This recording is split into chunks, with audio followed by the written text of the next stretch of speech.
Oh, look at this! I haven't been down here yet. Obviously, this is really the first time I'm coming down to the garden in spring, so what a treat to catch the daffodils in this stage. So today is March 11th, and welcome to my garden.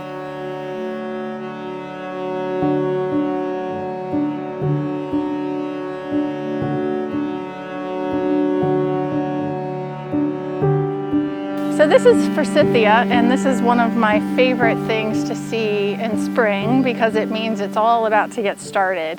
And a way to get a little head start is to force it. And that's where you cut some branches off. So I'm just going to go ahead and clip this one. It's actually quite a prolific plant. You also actually need to watch out for it. It can be invasive. But it's kind of getting into my driving area, so I'm gonna clip it back. So that's kind of a multi-purpose thing here. So I'm just gonna gather up some, and then I take it inside and put it in a vase of water. And it is amazing how they just blossom right inside, and you've got those beautiful yellow blooms before they're actually out in the outdoors. So it gives you kind of a feeling of a head start on the season. And I have a hunch that I can take these that I've clipped off and put them in soil once they are done blooming in the house and propagate some more of these forsythia plants, because a friend of mine did that for me. And this bush she just dropped off next to my mailbox in a like a 2-gallon pot. And now look at it, and it's only like 3 years later. So this stuff goes wild. So again, that's forsythia, but you can do this with any blooming bush or even a tree and take it right inside and enjoy it in those last cold days of spring. Spring, winter. Last cold days of winter, or those first cold days of spring.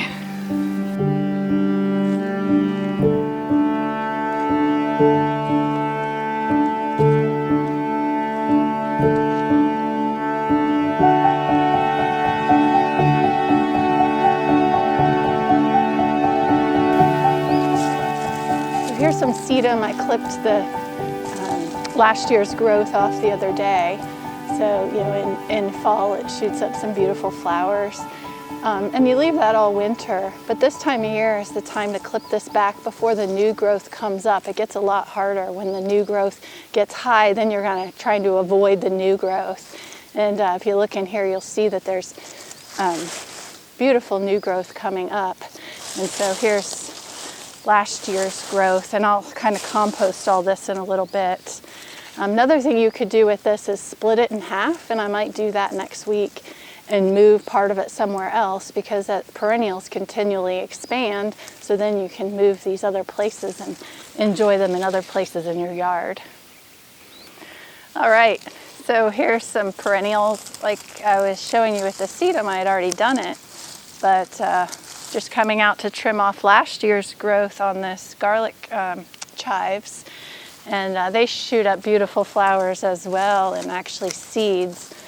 And you can see here that the new growth is already starting, and so that's why I was saying it's good to get this before you get too much of that, because now I'm trying to avoid that green coming up.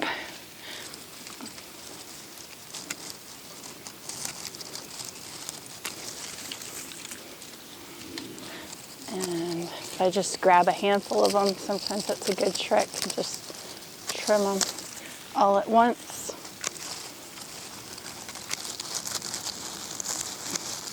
And this is another perennial plant that I could divide, and I might. I actually got this from Plenty. They had so much of it, they were giving away plants. And so that's the neat thing about perennials, is they can just be spread all over.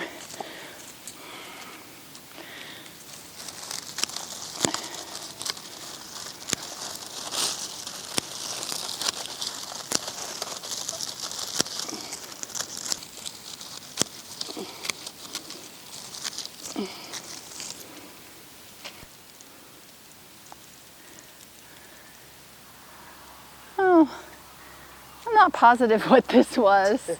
So, you know, tidier gardeners might have been out here in fall and taken care of some of this. I like to leave it for sort of a nesting area for overwintering insects and things like that. So it kind of looks like it might have been cilantro, but I'm not sure. Anyway, it's not a perennial, so I can just pull it right out. Okay, and then the other thing you want to do this time of year is just kind of pull back the leaves from around the plants.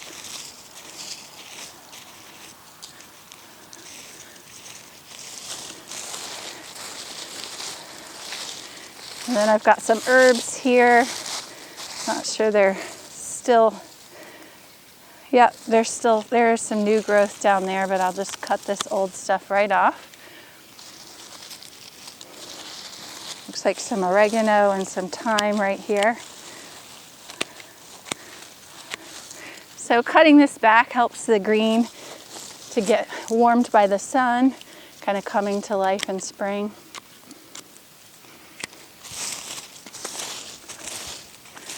And one benefit of doing this in fall would be that you would remember what you had in the ground. But, you know, we all have our own style. This is thyme, and it has a tiny bit of growth coming up. Usually does okay to overwinter. We've had a really mild winter, so things that might have been killed in other years are doing pretty good this year. So, this one mostly cleared out. Just like spring cleaning your house. Spring cleaning the garden. With some perennial flowers I planted last year, hoping that you take advantage of them coming back year after year. And see, they got pretty tall. You can see, and now they're just coming right back up from that root base. Oh, this one looks like it's just totally loose, so you can actually see there's last year's growth, and then it's coming right back up from that root right there. So I can feel that the soil is really nice and, I can't think of the word. It just feels good. It feels fluffy, that's the word, fluffy and moist. So I'm just, since I have it out, I'm just going to go ahead and trim it back in my hand. And you can see what I mean about the green coming up. So the earlier in spring that you get to this, the better, so that you don't have to avoid all those big leaves. Then I'm just going to replant it, and hopefully it'll be just fine. Make sure it gets warmed by the sun, but that root ball is totally covered. All this stuff seems to be volunteer garlic chives, which is interesting. I guess, like I said, those seeds fell, and then they're going to start coming up everywhere, I imagine. So it's always an interesting process, especially as a new gardener, which I've been gardening here in this garden for almost 8 years, and I consider myself a new gardener, just learning all the time. I guess maybe we all just think we're new gardeners. The garden is always so full of surprises. I think if you ever feel like you're an expert, you maybe aren't trying enough new things or something. So, all right, this bed looks pretty good. Oh, actually I have one little spot over here. See, this, just kind of pulling it up to see what is going on here. And if it's alive, or it might just not. Some plants are kind of like, I think they call them biennials. I don't know. To look that up. But they come back for a few years and then they seem to be dead. And looks like that might be the case with this one. So I'm going to go ahead and take it out. This is a beautiful flower that I can't think of the name of right now that does come back as long as it doesn't get too cold. So I'm just going to trim it a little bit and see what it does this year. Cover some of that bare root with some dirt. And we have our first clean bed. Yay. So as you can see, the garden got beautiful in a lot of ways last year, but also super weedy. And I just kind of left it. So I'm going to take you along the journey of cleaning it up and trying to really stay on top of it this year. And as I was saying, this is the time of year to clean it up. So I'll be taking out last year's growth today and preparing the beds and really just seeing what's happening. You know, the big fun thing to do this time of year is to just inspect what's coming up, what things are reseeding themselves, what perennials made it, which ones didn't. Right now I'm pulling out the jalapeno plants from last season, and they were very prolific. I think I canned about 16 quarts of pickled jalapenos, which is something we enjoy as a condiment with most of our meals. So grateful for these plants. Looking forward to growing some more from seed this year and doing it all over again. One of my favorite things to do at this time of year is just to look at the soil, to feel it. I can tell that there are worms in here just by the way it looks. Those worm castings have a really specific look to them in the soil. And building up your soil is rule number one of effective gardening, and I'm still working on it. So when I see those castings, I feel happy.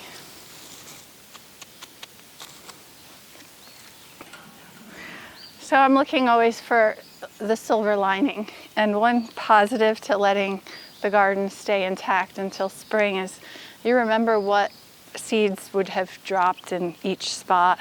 So I'm taking down the stalks from the cleome, which is a beautiful flower that has 1,000 millions of seeds actually. And so I know right here when the seedlings start coming up that that's what those are going to be. So that's a benefit to lazy gardening.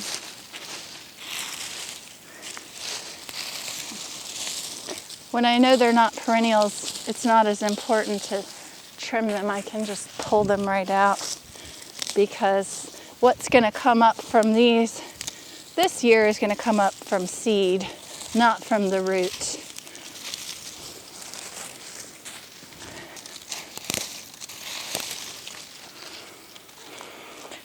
This stuff that I'm piling up, as long as it doesn't have a lot of seed in it, you don't want to compost a lot of seed, because then your compost ends up getting kind of weedy. But this is all good brown material for compost. And composting is an important component of building good soil.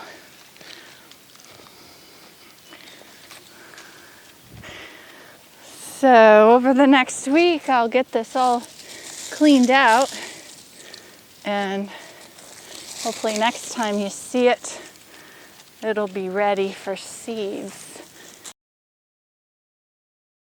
It's a hoop house structure, which is a passive solar way of growing, so the plants inside are protected with that layer of plastic. But if the sun comes out, it gets very hot in there very fast. So the thermostat inside can sense when it's heating up and then start to ventilate to the right level. Or it can sense the wind picking up and that might be dangerous for the integrity of the structure, and then it will start closing down. So that's really helpful when I'm off-site or there's not someone to be in tune with the weather changes at a given moment, that it's going to take care of itself. all of that is enabled through Citizens Fiber Connection.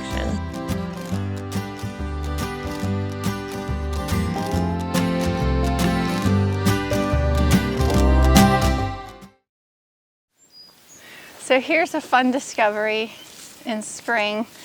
There are always the plants that you know in your garden that come back every year.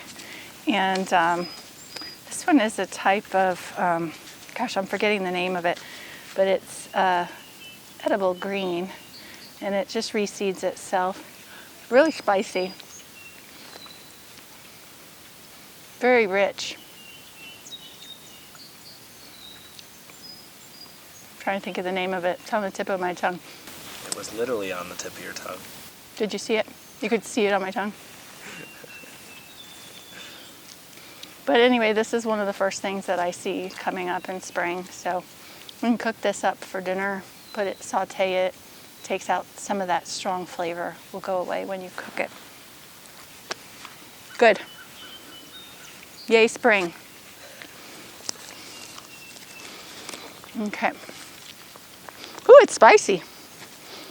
Gotta cook that stuff. There's another one right there.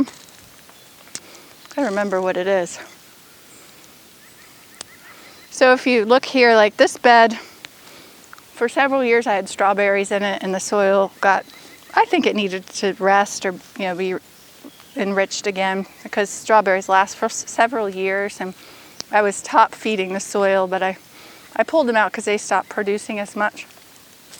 So I want to go ahead and get the soil tested to see what it needs. I've actually never done that.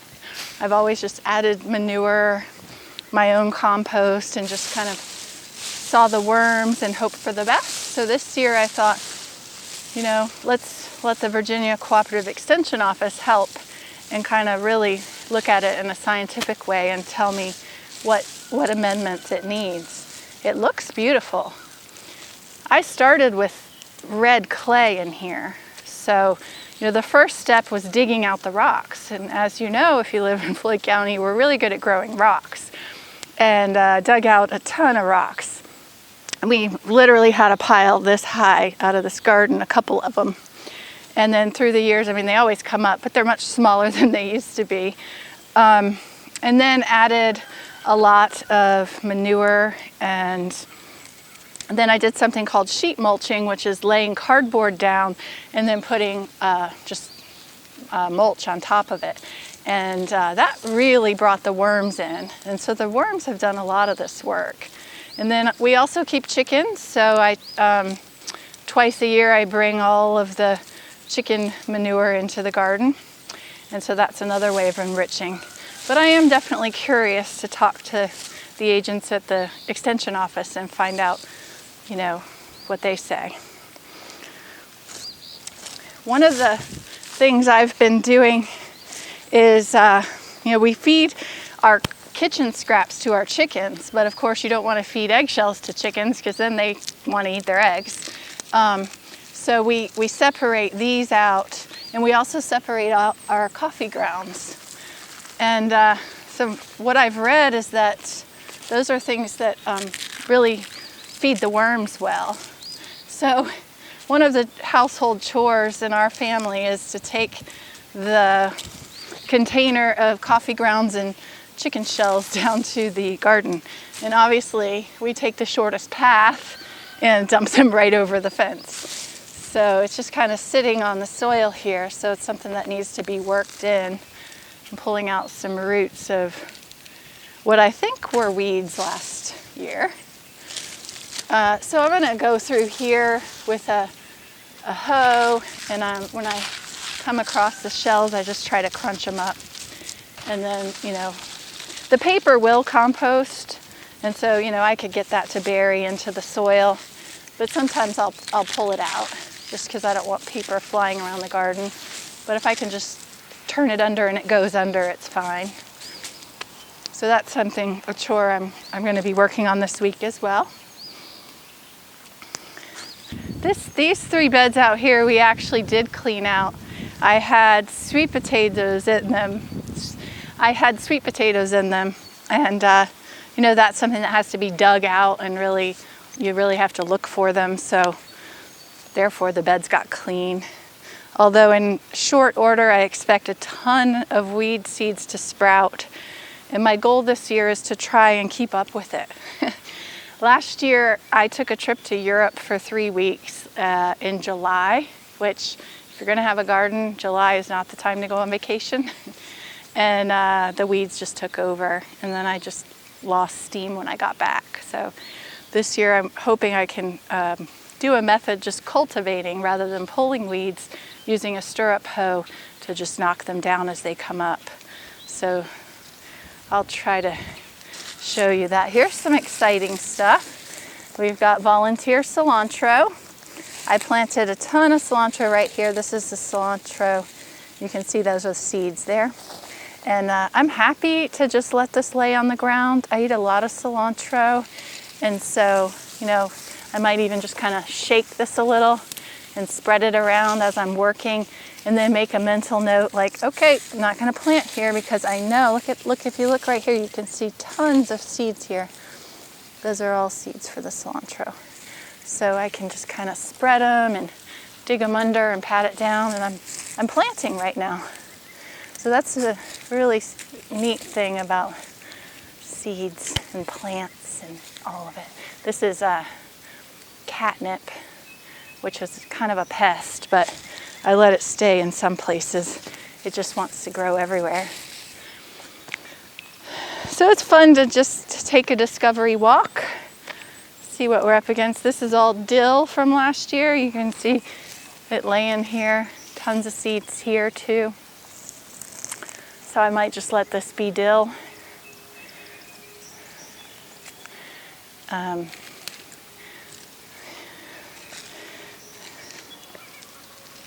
And this was all of the cleome flowers that I just let go.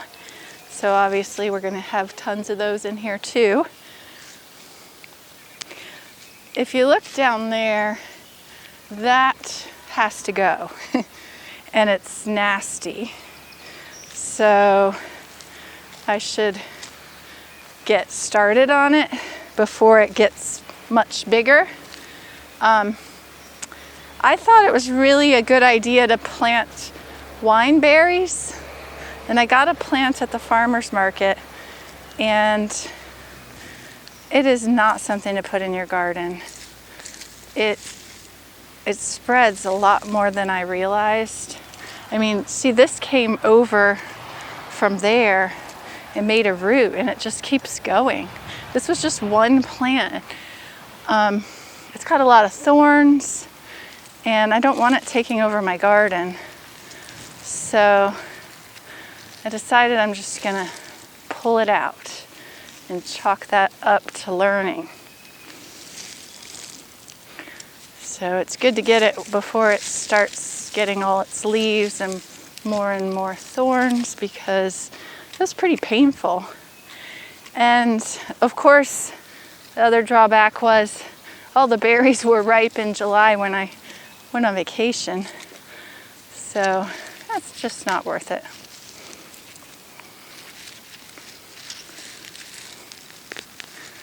It's a lot of, I'm afraid I'll be fighting it for a while because I'm pulling it out and there's stuff everywhere. See that long root?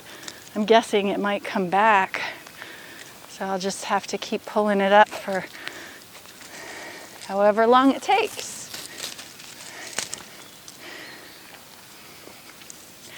I will get a tool for this. My favorite garden tool is the digging fork.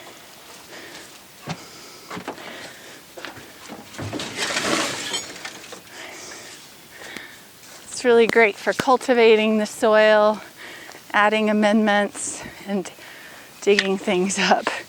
Just get down in there and try to loosen that root. Oh yeah, these roots are everywhere. Wow.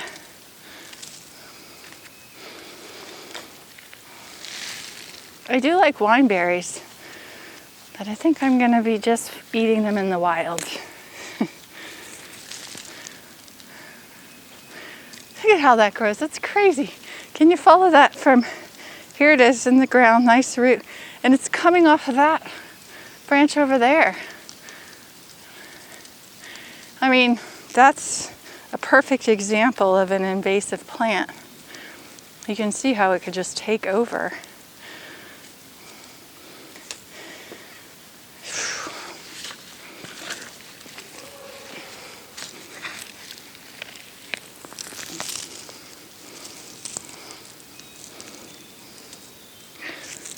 It's pretty nasty. There's thorns.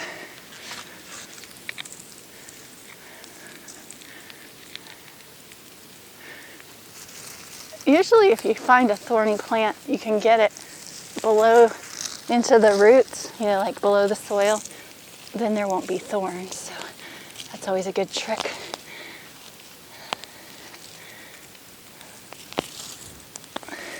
So the major concern for me in this predicament is that I have blueberry bushes in here, and I really just didn't realize it would spread. I didn't educate myself enough about the wineberry, that it's starting to strangle out the blueberry patch. So this is a blueberry here. This is one here. So you can see like right all around it is the wineberry. And there's another blueberry bush right here. So I just have to free them up. And then there's one down here too. So those are more important to me. And you can see the buds are forming there.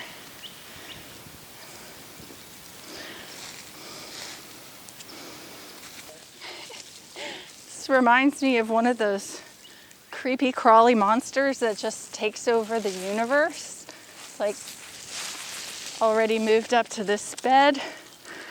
Blah! Attack of the killer wineberry. I'm being eaten alive. So the moral of the story, don't plant wineberry in your garden. I'm glad I could share that with everyone. Save you from the attack. This is perennial leeks, and they come back and just bunch up and spread, and you can kind of harvest a few and then leave them. I honestly haven't really used them, so I'm not sure if I'm going to keep them or not, but maybe someone will let me know what to do with them.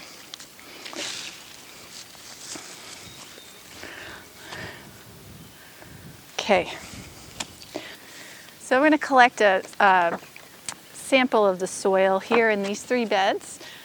Just going to make one composite sample, and a composite sample is a representation of all of this soil just in one little bit that I'll take to the Cooperative Extension Office. And the reason I'm doing all 3 beds in one is because I've treated them the same. I've been gardening them the same amount of time, and anytime I've enriched the soil, I've done the same thing to the 3 of them. So it should be pretty similar. So I'm following the guidelines that I got from the Extension Office. And so they kind of show you how to dig a hole to get your sample. So I'm just going to follow it. I've never done it before, so follow me here. Just digging down. I don't know if you can see that. Just getting, it says in a garden you want to get down to about the depth of your plow. Well, my plow is my shovel, so this is about it. And just set aside this soil here. And I've got this edge is what I'm going to work with. And it says to take that 1 once I have that edge, and just scrape a little bit off of it. So I'm going to use this cup, and I'm going to move this out of the way and just kind of take about a 2-inch scrape from the bottom here all the way up, and then just put it in my bucket. And it's just an empty bucket. And then just take that, put it back in, and then move down a little ways and do the same thing again. It says if you come up with like any grass or anything to pull that out, right? And then I'm going to do a few spots in the rest of these beds to make sure I have representation of all this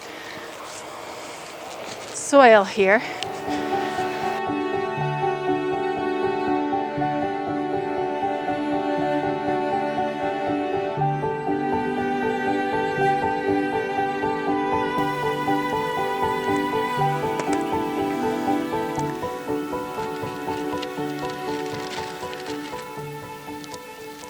And then I'll also this week collect samples from the other beds once I get them cleared out. And then we'll take you on a field trip to the Virginia Cooperative Extension Office and find out how this works. Okay.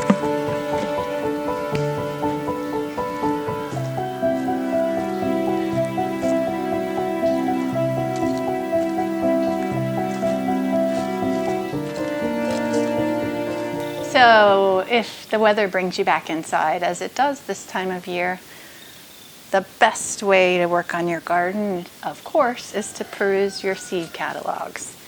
And I've just been circling some things I want to try, and I'm going to go ahead and place an order. So hopefully next week we get some seeds that we can go ahead and start putting in the ground. This year I'm thinking about going heavier on flowers because, well, I mean, how can you go wrong? They make you so happy, and you can bring them in and enjoy them inside, but they make your yard look beautiful as well. And as you can see, this is the forsythia, as I was telling you, that you can force inside this time of year. And in my opinion, they're even more beautiful inside because they have an even bloom because the temperature stays so consistent in here. And they just bring a lot of joy to the inside of the house. So if you've got some of those, go ahead and snip off a few branches and bring them in, put them in a big vase with lots of fresh water, and watch them bloom.